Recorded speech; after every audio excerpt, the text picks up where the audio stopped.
Cinema నాకు responsibility ఉంటుంది. Cinema ఎలా ఉంది అది థియేటర్లో చూసే నా 3 ఇయర్స్ ఎఫర్ట్ అది జస్ట్ ఒక షో కాదు. నాకు ఎమోషనల్గా అది 3 ఇయర్స్ ఎఫర్ట్.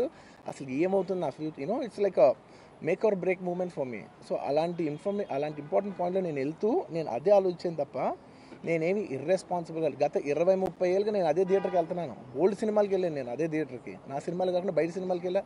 ఎప్పుడు ఇలాంటి యాక్సిడెంట్ అవ్వలేదు. అండ్ నేనేదో ఇర్రెస్పాన్సిబుల్గా థియేటర్కి వెళ్ళిపోయాను, పర్మిషన్ లేకుండా వెళ్ళిపోయాను అనేది అబ్సల్యూట్లీ ఫాల్స్ ఇన్ఫర్మేషన్. అలాంటిది ఏమీ లేదు. థియేటర్ వాళ్ళు పర్మిషన్ సార్ట్అవుట్ చేసుకున్నారని చెప్పి మేము అక్కడికి వెళ్ళాం. అక్కడికి వెళ్తే పోలీసులే క్లియర్ చేస్తున్నారు అక్కడ. So it is understood that everything is sorted. నేను వాళ్ళ డైరెక్షన్లోనే వెళ్తున్నాను. అండ్ ఒకవేళ నిజంగా పర్మిషన్ లేకపోయి ఉంటే చాలాసార్లు వాళ్ళు చెప్తారు, సార్ మీ పర్మిషన్ లేదంటే మేము రెండర్తో వెళ్ళిపోతాం. వాళ్ళే క్లియర్ చేసి ముందుకు రమ్మంటూ ఉంటే పర్మిషన్ ఉందనుకునే కదా మేము ముందుకు వెళ్తూ ఉంటాం in that flow of things. So నేను ఆ మైండ్ స్పేస్లోనే ఉన్నాను. అండ్ నేను చెప్పాల్సింది ఏంటంటే అసలు ఇక్కడ this a false allegation that there is a road show, procession. అసలు ప్రొసెషన్ కాదు, రోడ్ షో కాదు, ఏమీ కాదు. జస్ట్ థియేటర్ ఇక్కడ ఉన్నాను, అక్కడ theatre just couple of metres away, couple of yards away from the theatre. అది అసలు రోడ్ షో కాదు, ఏమీ కాదు. కార్ అలా వెళ్తూ ఆగిపోయింది. ఒక పాయింట్ తర్వాత ఎంత జనం కూడిపోతారంటే అండి, మీరు కనపడితే కానీ జనం వెళ్ళరు. బౌన్సర్లు కానీ ఎవరన్నా పోలీస్ కానీ అందరూ అడుగుతారు, సార్ మీరు ఒక్కసారి వేవ్ చేసాను సార్, వెళ్ళిపోతారంటే మేము మామూలుగా ఎప్పుడు బయటకు వచ్చి అందరికి వేవ్ చేస్తాం. అది నేనే కాదు, ఎనీ లీడర్, ఎనీ సెలబ్రిటీ ఎవరైనా అడగండి, మనం వేవ్ చేస్తేనే వాళ్ళందరూ జరుగుతారు. ఓకే ఓకే చూసాం, సాటిస్ఫాక్షన్ ఉంటుంది, అప్పుడు దే స్టార్ట్ మూవింగ్ అవే. ఆ దీని మీద చేశాను. And it's also respect. ఇంత వేల మంది చూస్తానికి వచ్చినప్పుడు నేను నా కార్ లోపల, టెంటెడ్ కార్ లోపల దాక్కుని కూర్చుని ఉన్నా. బట్ అంతమంది అంతమంది వచ్చినప్పుడు వాళ్ళకి ఏం కావాలి? హీరోది ఒక గ్లిమ్స్ కావాలి అంతే. అది కూడా ఇవ్వకపోతే నేను ఎంత యారగెంట్ కింద ఉంటుంది. ఇంతమంది ప్రేమ చూపిస్తే నేను కాలుగా కూర్చున్నారులే అనుకుంటాను నేను. అరే నేను బయటకు వచ్చి ఒక్కసారి వాళ్ళందరికీ థ్యాంక్ యూ ప్లీజ్ పదండి ఇలా అంటుంటాను. మీరు చూడండి నా జస్టిస్ అని చూడండి. ఇలాంటే ఇలా పదండి అంటే నేను చెప్తేనే వాళ్ళు వెళ్తారు. అది పోలీసులు కానీ బౌన్సర్లు అందరూ, మేనేజ్మెంట్ అందరూ అడుగుతారు, సార్ మీరు చెప్తేనే వింటారు, ఒక్కసారి మీరు చెప్పండి అంటే మేము వచ్చి బయటకు వచ్చి ఇలా వేవ్ చేసి ఇలా అంటే వాళ్ళందరూ జరుగుతుంటారు. That is how we went into the theatre. And థియేటర్కి వెళ్ళిన తర్వాత what I wanted to say is that there's a misinterpretation అనుకోండి, మిస్ఇన్ఫర్మేషన్ అనుకోండి, ఫాల్స్ ఇన్ఫర్మేషన్ అనుకోండి, ఏమనుకోండి, it is no road show, it is no procession. Just థియేటర్కి వెళ్తుంటే జనాలు ఎక్కువ బయటకు వస్తే జస్ట్ అలా వేవ్ చేసి మళ్ళీ లోపలికి వెళ్ళిపోయి మళ్ళీ థియేటర్ లోపలికి వెళ్ళిపోయాం. అండ్ థియేటర్ లోపల మీ సినిమా చూసిన కొంచెం సేపటికి, సార్ నా వర్క్ అసలు ఏ పోలీసు కానీ ఎవ్వరూ నాకు వర్క్ అసలు నన్ను కలవలేదు, నాతో ఏం చెప్పలేదు. నాకు చెప్పిందల్లా అది పైగా మా మేనేజ్మెంట్ సైడ్ నుంచి వాళ్ళు మా వాళ్ళు వచ్చి చెప్పింది ఏంటంటే, సార్ బయట ఓవర్ క్రౌడ్ అవుతుంది, మీరు దయచేసి వెళ్ళిపోండి అని చెప్పారు. వాళ్ళ పోలీసు వాళ్ళందరూ బయట చాలామందికి ప్రాబ్లం అవుతుంది, సార్ ఓవర్ క్రౌడ్ అవుతుంది, మీరు వెళ్ళిపోండి అంటే నేను వెళ్ళిపోయా. సినిమా స్టార్ట్ అయిన కొంచెంసేపు నేను వెళ్ళిపోయా. నేను మా వైఫ్ అందరూ మేము బయటకు వచ్చాము అంతే. నాకు అసలు ఆ తర్వాత నెక్స్ట్ డే నాకు తెలిసింది, ఒక లేడీ ఇలా ఉందంట, కళ్ళు తిరిగి పడిపోయిందంట, ఆ తర్వాత ఆవిడ పాపం చనిపోయిందంట, ఇలా ఒక కిడ్ ఉన్నాడు అంటే నేను షాక్లో గురయ్యా. అంటే నాకు తెలియదు అసలు, నెక్స్ట్ డే వరకు నాకు అసలు తెలీదు. I had no idea.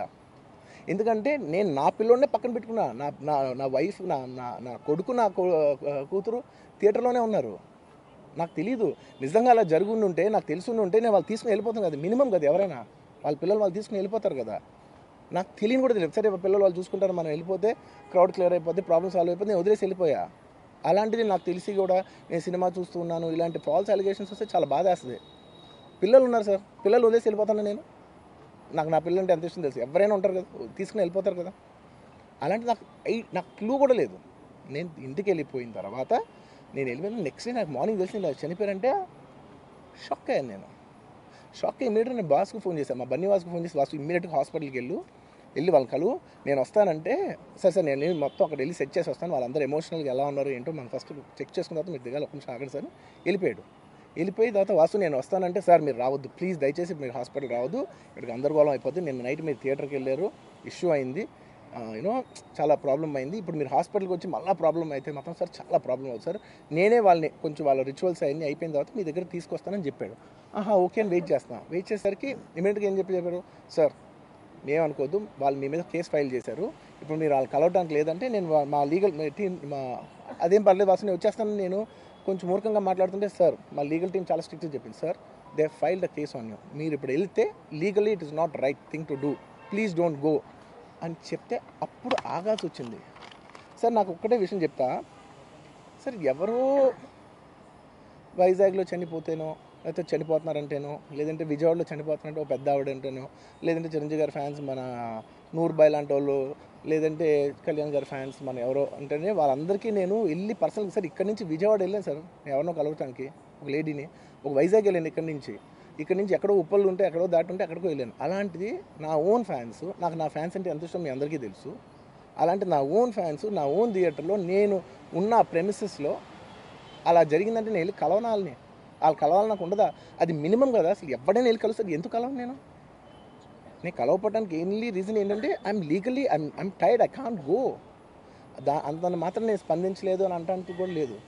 So నాకు ఏం చేయాలో తెలియక నెక్స్ట్ డే సరే వాసు మనం వెళ్ళకపోతే బాగోదు, ఏం చేయాలో తెలియక అప్పటికప్పుడు ఒక వీడియో పెట్టాను. ఎందుకంటే నేను కూడా షాక్లో ఉన్నా, జెన్యున్లీ నేను కూడా షాక్లో ఉన్నా. అరే ఇలా అయింది ఏంటి, ఎటు కాకుండా హాఫ్ ఉన్నాను నేను జెన్యున్గా చెప్పా హాఫ్ ఉన్నాను నేను. ఇప్పుడు కూడా కొంచెం హాఫ్గానే ఉన్నాను నేను. నాకు తెలుస్తుంది నేను కరెక్ట్గా సెంటర్డ్గా లేను, కొంచెం ఆఫ్లోనే నాకు తెలుస్తుంది. ఎనీవేస్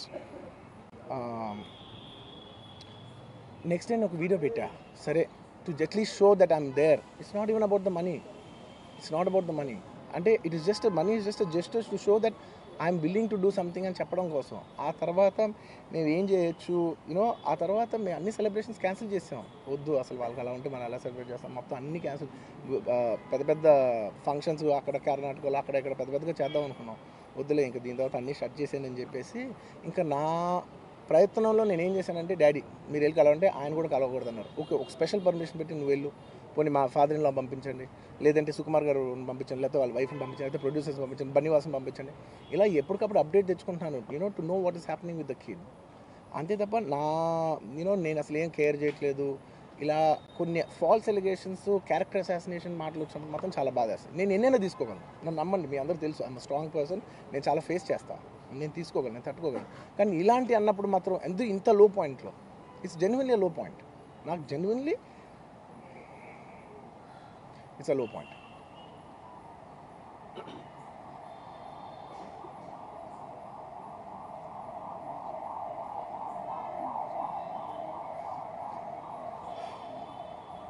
నేను సినిమాలు చేసేదే మీరు థియేటర్కి వచ్చి ఎంజాయ్ చేయాలని.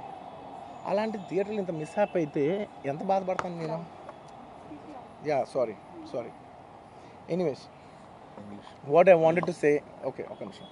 What I wanted to say is it's a very unfortunate accident, and also genuinely I'm a believer in అంటే బయటే కాదు, generally me as a person ఇలాంటిది ఒకటి జరిగినప్పుడు ఏదో మీడియా కోసం ఇంకోళ్ళ కోసం నేను సుకుమార్ గారు చాలాసార్లు మాట్లాడుకున్నాం. దానికి మనం ఏం చేయొచ్చు, నేను ఒక మంచి అమౌంట్, పెద్ద అమౌంట్, నువ్వు ఒక అమౌంట్, మైత్రి నుంచి ఒక అమౌంట్ తీసుకుని మనం ఒక ఫిక్స్డ్ డిపాజిట్ ఆ అబ్బాయికి ప్లాన్ చేద్దాం. ఊరికే మనం ఏదో చేతులు దుడిసేసుకుని అలా కాకుండా మిగతాలా కాకుండా మనం జెన్యున్గా ఏమైనా చేద్దాం ఉండాలి. ఆ అబ్బాయికి ఏమైనా ఫిజియోథెరపిస్ట్ పెట్టిద్దాం, ఇలా చేద్దాం, ఎన్నో విషయాలు మాట్లాడుకున్నాం. అంత మాట్లాడుకున్న తర్వాత నేను కేరింగ్గా లేను సార్, ఎలా ఉంటాను sir? I have the same age kid. నా కిడ్కి ఎలా అయిందంటే నేను అలాగే ఫీల్ అవుతాను కదా. I not a father? నాకు ఉండదా? ఇన్ని క్యారెక్టర్ ఇంత అసాసినేట్ చేసినప్పుడు ఇట్స్ పబ్లిక్లీ హ్యూమిలియేటింగ్. నాకు చాలా బాధగా, నేను ఇంత చేసినా కూడా నాకు బాధగా ఉంది సార్. అయ్యమ్మ మన తెలుగు వాళ్ళు బరువు తీసిన పైన పెడతామని నేను సినిమా చేస్తుంటే మళ్ళీ లాక్కుంటున్నాం. Anyway it doesn't matter. Okay మీరందరూ నాకు వదిలేదు అసలు, ఇంకా ఎన్ని ఇంకెందుకు మళ్ళీ డబ్బులతో ఇచ్చాం అది ఇది అనిపించుకుంటాను, వద్దు. I will take care of them very well. నేను ఒక్క నిమిషం let me complete please. It's my only request. నేను ఒక ఫ్లోలో ఉన్నా, మీరు ఒక్క ఫ్లో కట్ చేసినా టెల్ యూ వై. మీరు ఒకవేళ ఎవరు నన్ను ఇన్స్టిగేట్ చేసినా, నేను ఎడ్జ్లో ఉన్నా, నేను కొంచెం స్లిప్ అయినా నాకు మళ్ళీ లీగల్గా ఇష్యూ అవుద్ది. ప్లీజ్ అదొక్కటే నాకు కోఆపరేట్ చేయండి please. On humanitarian grounds I request that. And to repeat the entire flow in a much shorter way, the entire national media which is watching in English, I would like to repeat the entire thing in a much shorter way. Firstly, it's a very unfortunate